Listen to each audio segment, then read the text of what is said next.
moi, c'était une très belle expérience, vu que je ne fais pas partie du domaine artistique, donc plutôt d'un autre domaine qui est le marketing. J'ai fait du théâtre avant, mais pour moi, c'est la première fois devant une caméra. Ce qui m'a encouragé, c'est la présence de Taatf en tant que directeur d'acteur, à part les Houarajli. Donc ça m'a boosté, ça m'a encouragé, ça m'a donné confiance. Et effectivement, d'ailleurs, le coaching MTO et tout ce qui est direction artistique, خلتني معناتها نكون عندي une vraie معناتها confiance والجو نتاعي يكون naturel tel que حبيت أنا نعمل الرول. Donc le personnage, c'est un personnage je peux dire que c'est un peintre, donc c'est un personnage positif. Il est le seul personnage sans problème. Marim, pareil. Donc c'est un personnage sympathique dans le côté souvent taquin.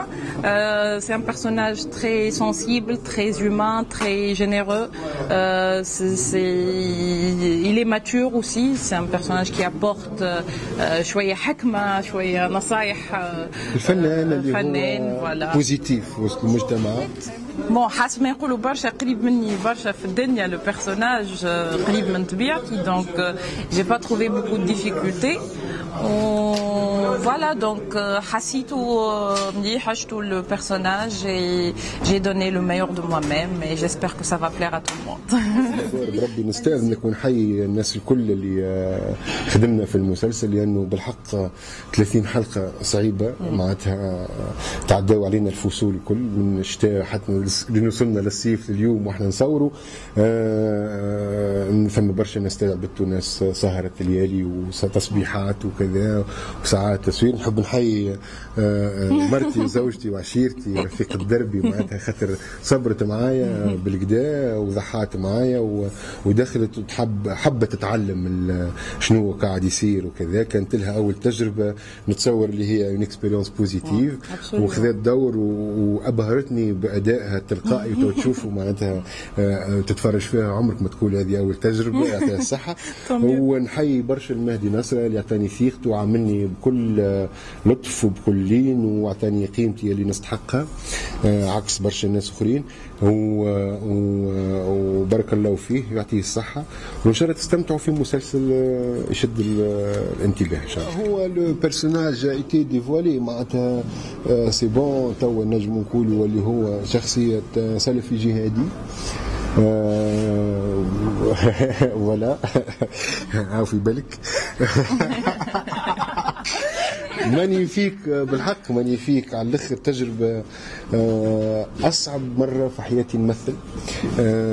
معناتها داير عندي شاهد مريم كانت حاضره وكذا.